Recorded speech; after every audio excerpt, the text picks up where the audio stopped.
So thank you, the team, to sort of come here and listen to intriguing conversations around navigating change. And this panel is supposed to take us through an interesting conversation around inside-out view of where India is sort of building through and experiencing the change from infrastructure and logistics standpoint, as well as Amish, who would sort of take us through some of the changes that are being viewed in India from the global diaspora and share insights around that. So I welcome both Ms. Sumita Dawra and Mr. Amish Tripathi to the panel. So let me start with Ms. Dawra, you first. The government has been pushing a lot of initiatives around infrastructure development and logistics services, particularly over the last 10 years or so. What do you think is the current fiscal priority, and this also being an year where a lot of impetus on FIIs and investments into the country at the back of stronger infrastructure supply chain is coming? What do you think is the government priority for this year, particularly for logistics? All right. Thank you very much for having me here. And all of you who watched the interim budget few days back would recall a few keywords. The capex push to infrastructure, which is an 11% increase over the previous year. And the previous year was actually a 37% increase over the previous year. So there is the capex push. You would recall the railway corridors, the 3 railway corridors, energy corridor, high density corridor, and rail Sagar corridor. You would recall keywords like port connectivity. You would recall new airports. And you would also recall a number of interventions which pertain to planning on PM Gati Shakti. There was also the reference to the regional corridor, the India-Middle East, Europe corridor. So in short, there's a lot of capital expenditure which is going towards an infrastructure growth, infrastructure push in the country, which is going to drive us towards Vision 2047, when the Honorable Prime Minister would like to see India as a developed nation, infrastructure being a critical growth driver. And if you recall, in the last budget, there was a lot of emphasis on infrastructure and investments and last mile connectivity issues, where 100 critical last mile connectivity gaps had been there was an allocation of 75,000 crore rupees with private sector investment as well. All of those have been sanctioned and they are under implementation. In short, big infra push and huge investments all aimed towards logistics efficiency and a more efficient logistics ecosystem. Thank you. That's interesting. 75,000 crores on infra push, I think, is a strong capex deployment, particularly on the last mile piece. I think it's a good, strong push from the government.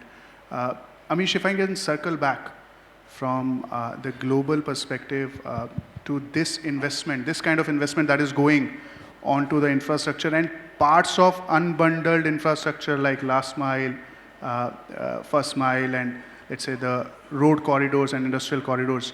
How are you as a global citizen viewing this? And I know you have exposure and experience in international trade and finance as well, and you've been sort of an avid follower of logistics in general. How do you see that from the global diaspora perspective? Yeah, I'm an author, but I was also a former diplomat, and I was a banker. And among the industries I covered was logistics. Look, the global logistics industry is actually almost a divine creation. What you see today in the last few decades, the complexity of the supply chains, the range of products that are delivered, at the cost of supply that's delivered, this is historically unprecedented. Normally, logistics cost should be such a heavy component of product cost. What has happened in the last few decades is really for human beings transformational. But among the things that one saw as when I lived as a diplomat in the UK in the last 4.5 years, and London is a truly international city. It is the heart, among the hearts of international finance, so a lot of logistics people out there, geopolitical experts. The logistics industry is very efficient, but many of the underlying geopolitical assumptions that built this are kind of coming into question now. Sea trade used to be very easy and free, which is why you could have an Apple phone with components from, many dozens of countries and assembled in China and then sold all over the world. Now what's happening is many of the supply chains are splintering. You will have various different, perhaps, industrial groups forming. Many of the trade bottlenecks, I don't know how many of you have been tracking what the Houthis have done on the Red Sea. I'm sure logistics people have been tracking this. And among the things I heard from my geopolitical friends, the troubling fact isn't that some 10,000-15,000 yahoos were able to in effect blockade a huge amount of ships through the Red Sea. The fact that the technology is available to what was essentially a terrorist group, it's not even a country, right? Which means weapons technology, drones has become so cheap. Now this is something that's going to impact logistics dramatically, right? Global logistics.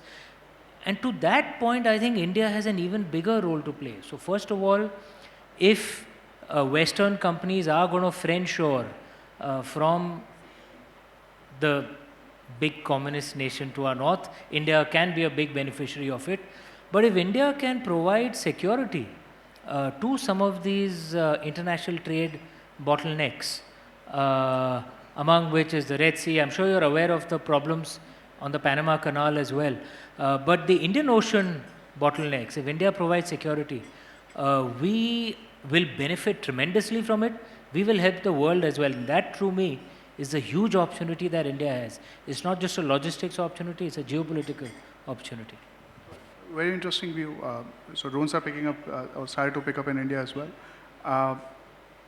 So Ms. Dawra, if I could sort of come back to you, and you mentioned Project Gati Shakti, and that has been at least a talk among this group as well, being the part of logistics ecosystem and the e-commerce deliveries ecosystem. Being part of Project Gati Shakti, what are the things that you are seeing, and otherwise also, what are the things that you are seeing where there are bottlenecks which are still to be resolved with respect to Indian logistics?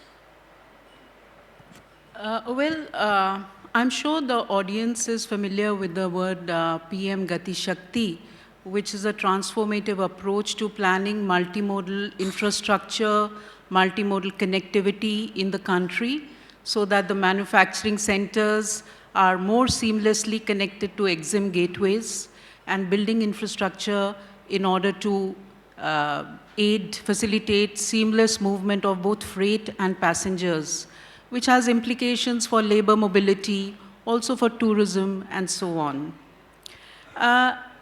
You would recall that in the interim budget, an outlay of about 11 trillion rupees is for infrastructure. Planning this infrastructure in a manner that there is no duplication, there is minimal disruption to the ecology, minimum disruption to the existing infrastructure, doing it in the best possible manner so that we get value for money. It is important that the PM Gati Shakti National Master Plan is used by all infrastructure ministries for planning this infrastructure. And that is where there has been a lot of progress. We see all infrastructure ministries today with projects above 500 crore rupees, big ticket infrastructure, being planned on Gati Shakti because it is a data-driven, objective way of decision-making, of planning. We've planned more than 131 projects in the last 2 years on Gati Shakti with a value of about 13 trillion rupees. It's 12.45 trillion rupees. So I think that's a big success, a big achievement. It showcases how infrastructure is being planned more scientifically in order to achieve the demands of a 5 trillion economy, a 7 trillion economy, and ultimately by 2047, almost $33 trillion economy. So that's one thing. I wouldn't talk about roadblocks, but I would certainly talk about challenges. As I said, this is a huge amount of outlay, and to be able to plan and execute in a timely manner, a lot of reforms have taken place, and we will see over the next few years more and more results of this very progressive approach to infra planning and also to supporting logistics efficiency. Got it. So this is really helpful.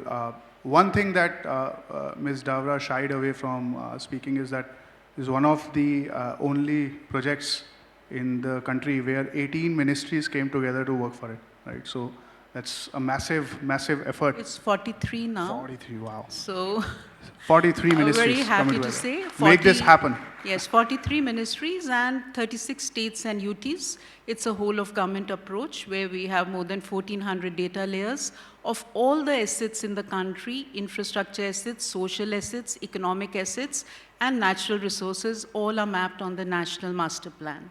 Thank you. Wow. So that's the big shift which is happening. May I add something to this, just as an ordinary citizen Go ahead, now? please go ahead. I think what has happened in the last 10 years, first with GST and with the PM Gati Shakti, what the Honorable Prime Minister has done is really transformational. I'm nearly 50. I'm old enough to remember what logistics used to be like, what transportation used to be like. India is more a continent than a country.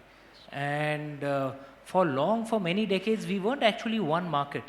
Those of you who are old enough will remember the long lines at Octroi Nakas, and we weren't it was easier often to import from abroad than transport within India. So GST transformed that dramatically. And then what's happening in infrastructure?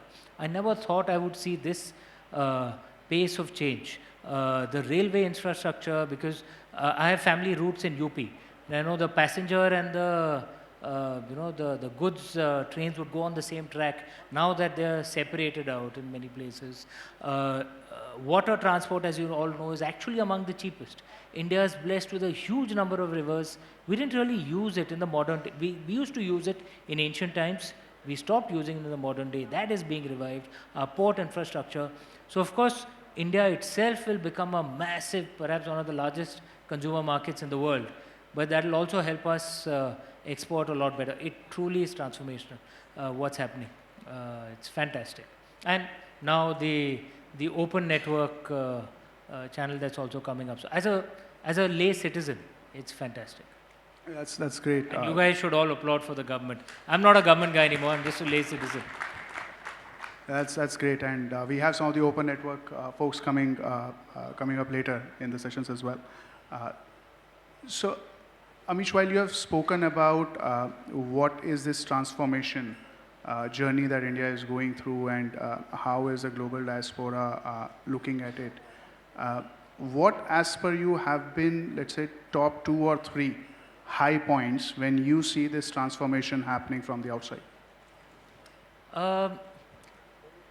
Look, the fact that India has skills, and there's a change in international conversation, especially post 1991,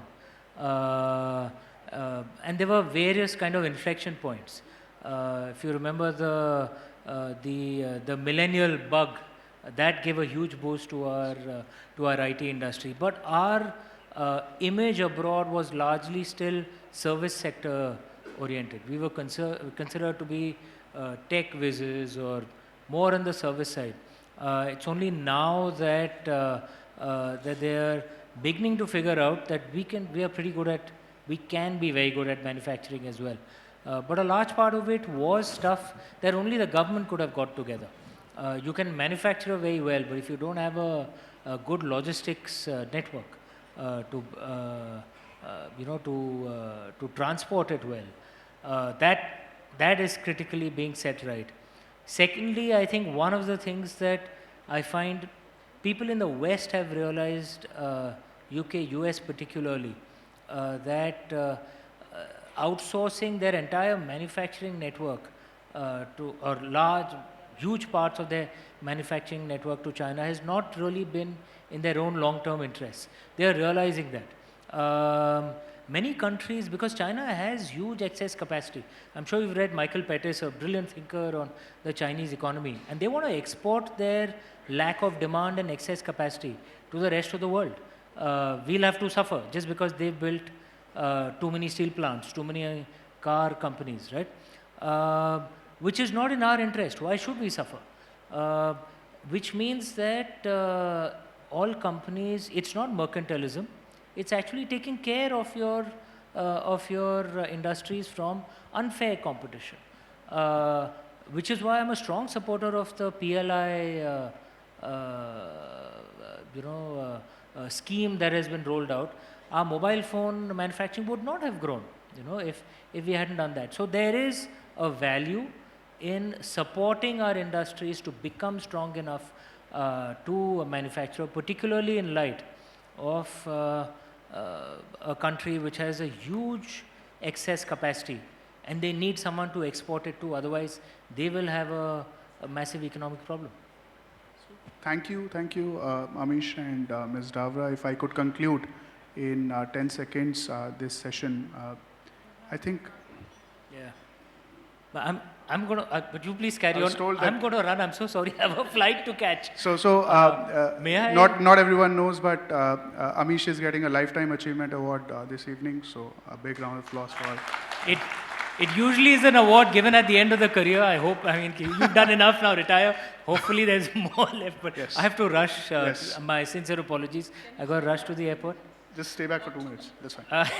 Okay. So in that case, I think. So let me just take over from Mr. Sikka. So we've been talking a lot about things, and I do need to add a few more ingredients to this.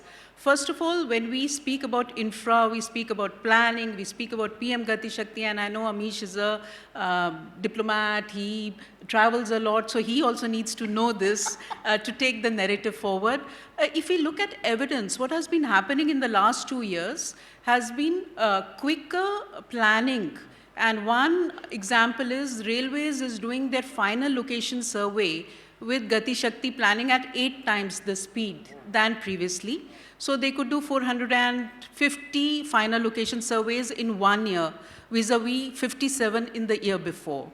The Ministry of Road Transport Highways is doing pre-alignment survey for expressways in 2 to 4 weeks compared to 6 months earlier.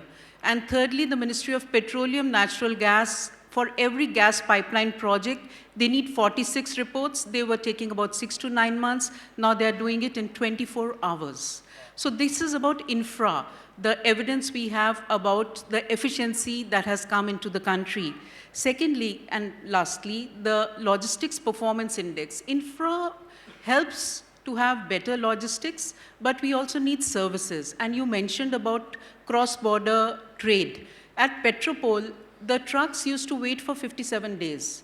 Now with the land port management system of the ministry, they are taking 24 hours because they're able to book the slots ahead of time. So 57 days down to just 24 hours of waiting for the trucks, 24 hours and less. I can tell you those are turnaround times Western countries would die for.